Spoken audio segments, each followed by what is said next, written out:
موږ د غلام خان بارډر په دغه کې قرار لرو. اول او دوم سرحدي ټولۍ دلته موقعیت لري چې الحمدلله مجاهدینو بیګا ډېر په ښه لوړ مورال باندې جګړه کړې ده. دلته 2 زریدار ټانګونه چې هغو له خپل امکاناتو په کار اخیستنې باندې الحمدلله د دوی پوستې ډېرې ښې په نښه کړي دي. د دوی 2 زریدار ټانګونه له بینه تللي دي او نور څه امکانات یې هم له بینه تللي دي. د دوی د لې وغټه کیله یا په اصطلاح باندې یو غټ ځای دی چې هغه الحمدلله د ډیسي توپو وسیله او د ټانګانو په وسیله باندې ښه لګېدلی ده. مجاهدینو ته الحمدلله تلفات نشته او ډېر په ښه لوړ مورال کې دي. نو الحمدلله کوم مشکل داسې چې نه دي پیښ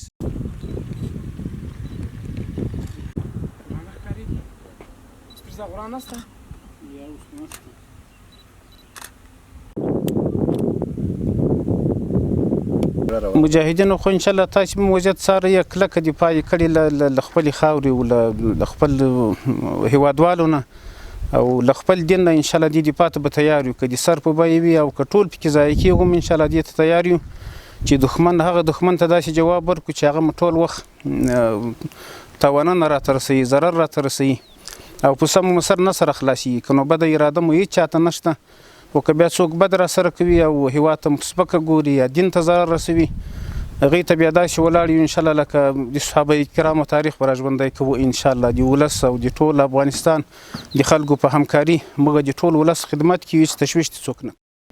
پژواک خبري اژانس د پیښو ریښتینې هنداره